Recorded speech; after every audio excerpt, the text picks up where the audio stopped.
عذاب قبر درج ذیل حرکتوں کی وجہ سے بھی ہوتا ہے۔ حدیث میں ہے کہ حضور علیہ السلام گزر رہے تھے، 2 قبریں تھیں۔ آپ صلی اللہ علیہ وسلم نے فرمایا کہ ان 2 قبروں والوں پر عذاب ہو رہا ہے، ایک پر اس لیے کہ وہ پیشاب کے قطروں اور چینٹیوں سے حفاظت نہیں کرتا، اور دوسرے پر اس لیے کہ وہ چغلی کھایا کرتا تھا۔ الصحیح البخاری اور الصحیح مسلم۔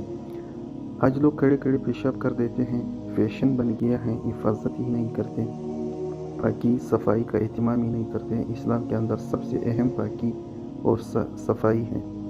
نبی اکرم صلی اللہ علیہ وسلم نے ارشاد فرمایا، الطہور شطر الایمان، پاکی آدھا ایمان ہے۔ الصحیح المسلم اور الجامع الترمذی۔ اور باقی آدھا ایمان دوسری چیزوں میں رکھا ہے۔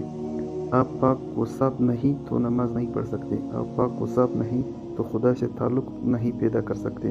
اللہ تعالیٰ سے تعلق کے لیے سب سے پہلے پاکی اور صفائی کی ضرورت ہے۔ دنیا کام کی جگہ ہے، قبر آرام کی جگہ ہے، اور جنت آرام کی جگہ ہے۔ جو مومن ہوگا، جس کی زندگی اللہ کے احکامات کے مطابق ہوگی، جس کی تنہائیاں پاکیزہ ہوں گی، جو حیا والے، پاک دامن اور ایمان والے ہوں گے، اگر گناہ ہو چکے ہوں تو بھی سچی پاکی توبہ کرنے والوں میں شامل ہو جائیں گے۔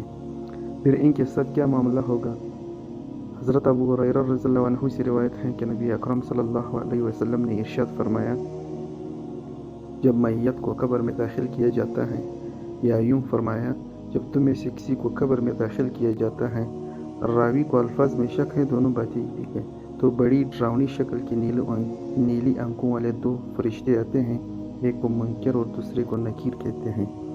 وہ دونوں میت سے کہتے ہیں کہ اس آدمی کے بارے میں کیا کہتے ہو؟ نبی کریم صلی اللہ علیہ وسلم کی مبارک صورت دکھا کر پوچھتے ہیں، پس وہ کہتا ہے کہ یہ جو کہنا چاہیے کہ یہ اللہ کے بندے اور اس کے رسول ہیں، اور میں گواہی دیتا ہوں کہ اللہ کے سوا کوئی معبود نہیں، اور محمد صلی اللہ علیہ وسلم اس کے بندے اور رسول ہیں۔ پھر وہ دونوں فرشتے کہتے ہیں کہ ہمیں اندازہ تھا، ہمیں معلوم تھا کہ تم ایسا ہی کہو گے۔ پھر اس کی قبر کو 70 گز کشادہ کر دیا جاتا ہے، پھر اس کی قبر کو نور سے روشن کر دیا جاتا ہے، پھر اس سے کہا جاتا ہے کہ سو جاؤ، تو وہ جواب میں کہتا ہے کہ مجھے جانے دو تاکہ میں اپنے گھر والوں کو بتاؤں۔ دونوں فرشتے کہتے ہیں کہ دلہن کی طرح سو جاؤ۔ عذاب قبر سے حفاظت کی 8 باتیں، جس میں 4 مثبت اور 4 منفی ہیں۔ مثبت باتیں یہ ہیں: نمبر 1 نماز کی پابندی، نمبر 2 صدقے کی کثرت، نمبر 3 تلاوت قرآن کی مواظبت، نمبر 4 تسبیح و تمحید کی کثرت۔ منفی باتیں یہ ہیں: نمبر 1 جھوٹ سے پرہیز، خیانت سے پرہیز، چغلی اور غیبت سے پرہیز، نمبر 4 پیشاب کی ناپاکی سے پرہیز۔ بحوالہ انوار الطریقت۔ دوزخ کی آگ کی شدت دنیا کی آگ سے 69 درجے زیادہ ہے۔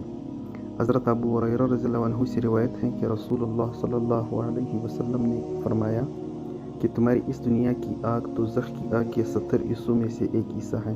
عرض کیا کہ یا رسول اللہ صلی اللہ علیہ وسلم، یہی دنیا کی آگ کافی تھی؟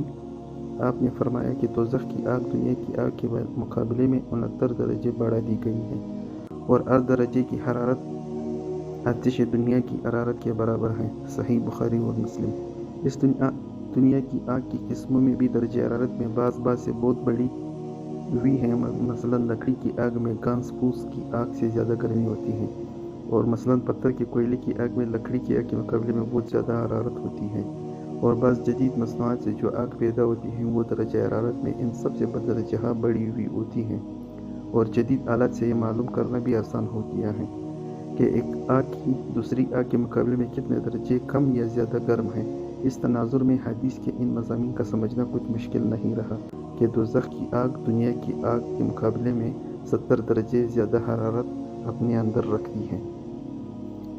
دوزخ کا سب سے ہلکا عذاب۔ حضرت نعمان بن بشیر رضی اللہ عنہ سے روایت ہے کہ میں نے رسول اکرم صلی اللہ علیہ وسلم کو فرماتے ہوئے سنا کہ قیامت والے دن جہنمیوں میں سب سے زیادہ ہلکے عذاب والے وہ آدمی ہوگا جس کے پاؤں کے تلوؤں میں 2 انگارے رکھے جائیں گے، جن سے اس کا دماغ کھولے گا، وہ خیال کرے گا کہ اس سے زیادہ سخت عذاب والا کوئی نہیں، حالانکہ وہ ان جہنمیوں میں سب سے زیادہ ہلکے عذاب والا ہوگا۔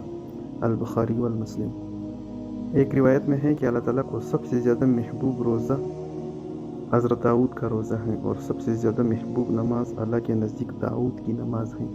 وہ آدھی رات سوتے اور اس کا تیسرا حصہ نماز پڑھتے اور پھر اس کے چھٹے حصے میں آرام فرماتے، اور وہ ایک دن روزہ رکھتے اور ایک دن روزہ نہ رکھتے، اور جب دشمن سے ان کی مڈ بھیڑ ہوتی تو بھاگتے نہیں تھے۔ دوزخ کی گہرائی اور دوزخ میں پتھر گرنے کی آواز۔ ایک بار حضور علیہ السلام کے زمانے میں ایک بہت زور سے آواز آئی۔ صحابہ کرام نے عرض کیا، یا رسول اللہ صلی اللہ علیہ وسلم، یہ آواز کیا ہے؟ فرمایا کہ واللہ اعلم، اللہ ہی جانتے ہیں کہ کیا آواز تھی۔ حضرت جبرائیل علیہ السلام حاضر ہوئے اور عرض کیا، یا رسول اللہ صلی اللہ علیہ وسلم، اللہ تعالیٰ سلام بھیجتے ہیں اور ارشاد فرماتے ہیں کہ ہم نے 70 سال پہلے ایک پتھر دوزخ میں ڈالا تھا، وہ پتھر آج دوزخ کی تہ میں جا گری ہے۔ یہ اس کی آواز تھی اتنی گہری ہے کہ 70 سال تک وہ پتھر نیچے جاتا رہا، تب جا کر وہ اس کی تہ میں پہنچا۔ بحوالہ رمضان المبارک کے فضائل و مسائل جلد 2۔ دوزخ کی ہولناکی کا ذکر۔ اگر جہنم کا ذکر خدا سے ڈرنے والے بندوں کی مجلس میں ہو جاتا تو خوف خدا سے ان کے رونگٹے کھڑے ہو جاتے، خواب و قرار، چین و آرام چھوڑ دیتے اور عبادت و طاعت میں مزید منہمک ہو جاتے، جس کے ذکر سے آنکھیں اشکبار ہو جاتی۔ جہنم جہاں کے باشندوں کی شکلیں اس طرح کرے کہ وہ بدبودار ہوں گی کہ اگر ان میں سے کوئی بھی ایک اس صورت میں دنیا میں لایا جائے، دنیا کے تمام لوگ اس کی بدصورتی و بدبو کی وجہ سے ہلاک ہو جائیں گے۔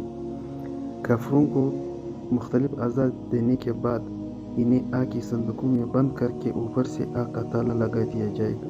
اس صندوق کو بھی آگ کے دوسرے صندوق میں بند کر کے اس میں بھی آگ بھڑکا کر اوپر سے آگ کا تالا سے مقفل کر دیا جائے گا۔ اسی طرح اس صندوق کو بھی دوسرے صندوق میں رکھ کر نظر آتش کر دیا جائے گا، اور ہر کافر یہی خیال کرے گا کہ یہ آخری عذاب ہے، اس کے بعد اور کوئی عذاب نہیں دیا جائے گا، جبکہ یہ عذاب بالا عذاب ہوگا۔